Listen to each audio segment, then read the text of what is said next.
Hello again. I'm on the Escort trying to get some more work done on the cage. I've had confirmation from MS-UK that you can have bends in the windscreen bar, but they're still not sure about the door bars. So what I've done, this side's all finished. I've just tacked the other piece on. That's a fire blanket just to protect the glass and everything when I'm welding plastic. Yeah, I've tacked the foot plate down. That's all in, and I've just made up a bit of plastic to simulate a windscreen bar. And I think that's where I want it. If I bring it further forward, it drops down too much because of this here, and it'll start getting the wet vision, eyesight, and whatever. So I'm just going to double check, reread again about the windscreen bars, make sure that there's nothing wrong with that, and I'm going to go and check on the other cars and see how they're done. Look at them now. I'm doing this. You look at it differently, and then once I just have to get that bent.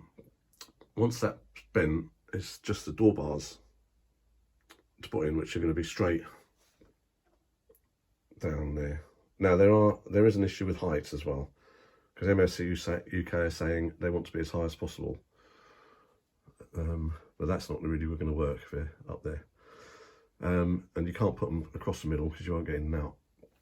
So normally they start low at the bottom and work their way up, so they're sort of hip and leg heights. I think it's so vague, the description of how you build a cage. As high as possible, but they must not interfere with you getting in and out of the car. So I think what I'll do is just see what height the ones are on the other cars and do them the same height, because they've been homologated. They were quite happy with the height of those. Right, next job. All right, this is the compact in the garden. So this is a homologated cage, and that's how the windscreen bar works on that. The Escort's a lot squarer than this. This is a lot less of an angle there. I'll go and have a look at the E31 and see what that's like. Well, it's the E30 with a homologated cage, and that's quite interesting that it's not that high up really. There is a gap between that and the roof, and it's got small bends going to the clamps either side, so that would definitely make it a lot easier getting it in and out, and it doesn't affect the your vision that low. So I might have a relook at the Escort and see. Right, this is the other E30, and that's a huge distance away from the top of the windscreen, and that's homologated as well. Look at that bend. Right, go and look at the Escort. Right, I've taken the extension bits out so it drops it down a little bit. It'll give it a bit more wiggle room to get it in and out. We're obviously having these brackets will be welded on to hold it in place. So yeah, might have to be held in place. Get one side in, hold it up, and then put the other lateral in. It might be a bit tricky getting it all together, so a bit more wiggle room will help. So I think we'll go that way. So I'll take that to my mate, see if he can bend it, bend the steel the same shape as that. Well, what I've done was I just came across the original windscreen bar, which very close to fitting. I'm sure if these were the original 38 instead of 45, it would slot in nicely. So I think I'll use that and see if he can copy that and go from there. I know that's where the original, the cage wasn't homologated, but it was two homologated cages joined together. So that was homologated with the original front part of the cage. So I know that that's been passed and acceptable and is where the original manufacturer wanted it to be. So I'm happy with that. Right, I've just put a coat of white hammerite. It's not even that old, and it's just got all manky at the top. I had to cut through it and get into the underside. So that's the foot plate all welded in, 3mm steel, captive nuts on the inside. That's that done. Same as what I did the other side. And that's been primed up, ready for the lateral bar to go in, but the lateral bar's just been primed. I've just primed it, so I'm waiting to put a coat of paint on. And then I'm going to get the tube bent tonight for the windscreen bar. So once I've got that, all I've got to do, and I'll get the tube for the door bars as well. So once I've got this bit in, because I think I might have to put that in before I put the lateral bars in, then I'll weld the door bars in, so it's not coming out again. Unless I really need to, then I'll cut the door bars and put a slip tube on it. So hopefully we're not far off it now. Yeah, this is the front lateral bar. I've just had to take it off and like weld the inside to this bracket, because the I welded the outside. I don't know, you see it. It's all been primed up. But I've noticed on the other cages I've seen, that's welded on the inside as well. So yeah, just gonna let that clean it up a bit, let it cool down, and then put some primer on that. Then I can paint it all black. Then it's ready to go in. Right, I'm in the car. Yeah, both laterals are in now. Yeah, that's what I've just done. So what I'm doing is doing the windscreen bar. So I've had to put a fire blanket just to protect the windscreen. And what I've done is I've put some tacks onto the main clamp. You have to weld the inside of where the force is going to go. So like the door bars would have to be welded this side. This gets welded this side. So I've put a couple of tacks on the other side of the clamp that goes to the bar. But it's a bit hard to weld around the corner, and you can't really, it's not easy to get to. So I'm hoping that those tacks, they're just tacks to hold it in place while I get it off, and then I can fiddle about with them then and put proper welds on. So what I need to do now is try and get it out, and it was a job to get it in, and that's with the clamps loose. So I've got a feeling I might have to loosen this leg and push it over to drop this side down, and that might make it easier. So hopefully I can get it out. Right, that's it all welded up. Coat primer on it. Got a few drips, so I might just give that a quick sand down. Hopefully that'll all be dry tomorrow, and I can stick them in for the last time. Well, definitely. There's the, oh, just as a comparison, this is the 38mm tube next to the 45, and it's noticeably lighter. So, but mk2, unless it's homologated, you can't use 38. Right, so I really could do with getting a better colour match. That hammerite white doesn't quite blend in with the creamy white. So I've got to patch that up. I'll do that in the morning before I go to work tomorrow. Give that a coat of black, paint it all up again. When I come back from work, I should be able to stick it in. And then door bars, 2 door bars. I'm just going to weld them in. That shouldn't take long. Scallop them, weld them in, and then job done. If it does have to come out, I'm going to have to cut them. Right, that's the job for tomorrow though. Right, this is before work. I've got the cages all ready to go in now. It's all been welded. I primed it last night. I've just come through this morning and put the black, I thought it was satin, but it's not, it's hammerite, direct to metal, but you can see a lot of reds coming through it in areas. Oh, it doesn't look too bad. So I didn't really want it shiny, but it looks alright actually. And I've touched up the back But the problem on nav, if the original was satin and I've touched up with gloss, it's going to all need doing, and it's going to be quite tricky to do in place. So I was just touching the bits because it has been bashed a bit. Right, so I've got to let that dry and then chuck it all in. I'll have to grind back the sand back where the door bars are going later on. But it's easier to paint it all, grind back a bit, and then do the welding and then prime it and paint it again. So fingers crossed, hopefully I will get back after work and I'll be able to stick it all together and hopefully get the door bars in, and then that's the cage done. So I've got to make sure as well the seats will fit with the door bars, because that looked like it was going to be very tight. Right, see you later. Oh, what I was going to say as well, if I have a look up here, I've just noticed this. And Googling it, it says it's a wasp's nest. Now what, we are well into summer, but I haven't seen many wasps about, so I need to deal with that before they wake up. I don't know how many would be in there. It only looks like a small one, but I don't really want a wasp's nest in here. So I'll have to find out the best way of getting rid of it. Found some of that in the other garage.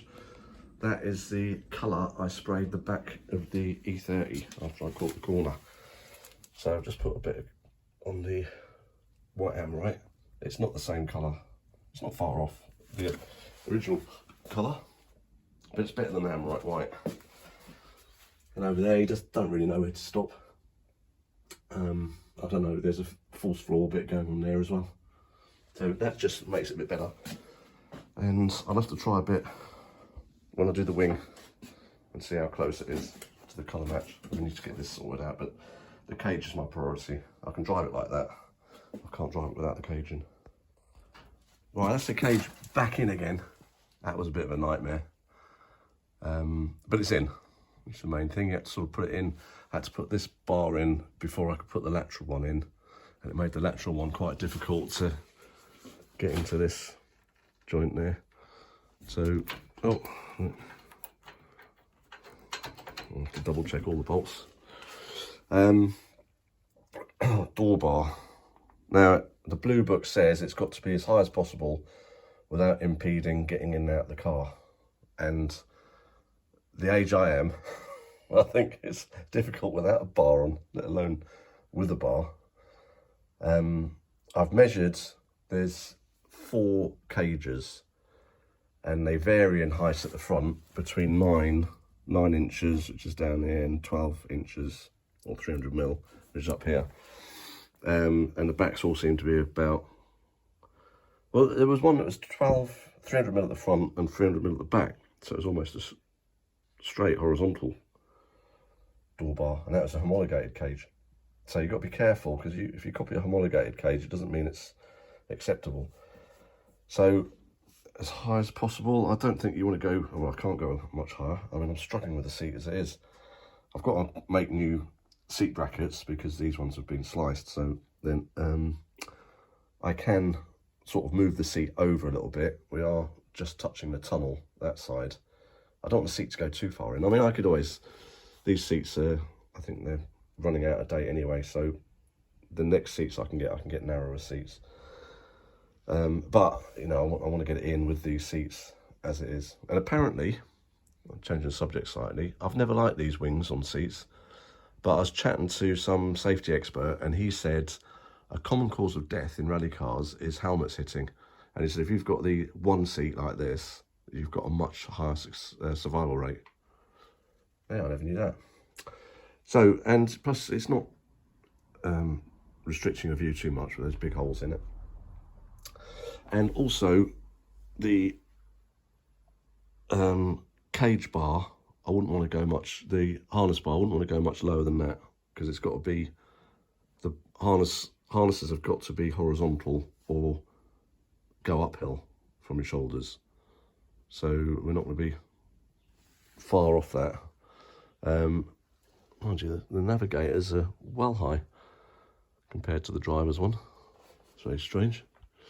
Right, different seats, I suppose. Your shoulder's going to be in the same place, so I doubt, I presume on this side, your shoulders can probably, I don't know where your shoulders going to be. Right, I'll worry about that later, but that'll be all right anyway. So now I'm going to make a tube. I've decided that's the height I want it. No, I want it lower, but that's the height I'm going to put it to keep MSUK happy. So I've got to make the steel bar now, scallop it, and copy that one. If I do 2 and get the passenger side the same side, what I might do, I'm sick of getting in and out of the car from this side, so I might do this, finish it, and then move the car over so I can get into the other side. Because climbing over that bloody handbrake and gearbox tunnel is not much fun. Right, and I've done it a lot. Here we go. That's the first one cut.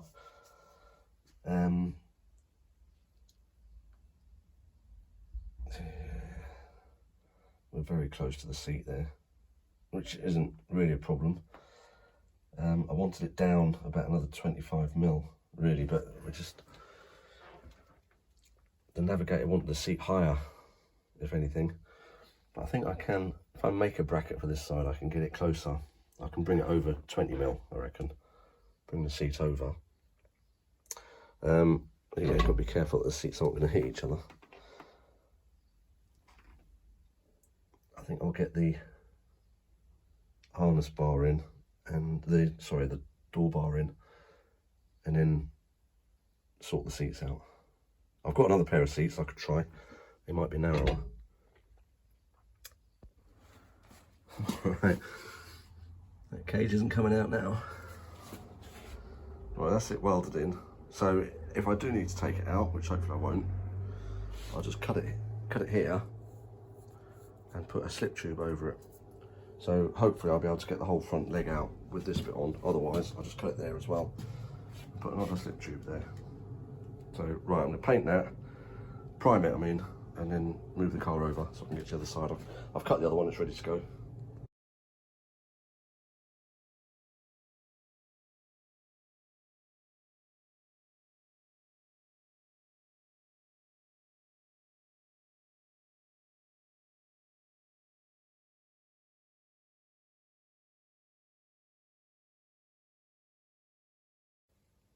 Oh, that's like new.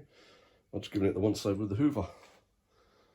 Also I'm waiting for the paint to dry inside for the cage. So, still needs a good wash. So tomorrow, seats in, one's in the back, dash bit back in,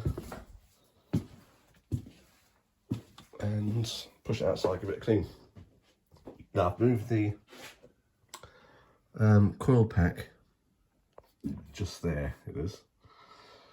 So I might put some perspex underneath here, seal those holes up, just so no rain gets in. Right, the wasp's nest, I'll put a Chinese tray taped it to the ceiling. I don't really know what to do with it. I might have to get a scraper in there and put it into the, get it to drop into the tray and put a lid on it. But I'm a bit frightened to do that at the moment. So, oh, I'm so chuffed this is getting there. Once that's done, then the application can go back in for the Cat 2 passport. Hopefully everything's all right now. What a nightmare that's been. I had no idea that 38mm tube is too small for Cat 2. Right, and then I can, oh, yeah, I've got to stop doing this. Go from one subject to the next. Then I can sort this out. I think this shouldn't be too difficult to make look better. And inside, look at that. It's pretty much the same colour. It's a bit hard to see, it's a bit dark in there. Oh, leaning on the bar. It's just a little bit sticky now. Yeah, almost there.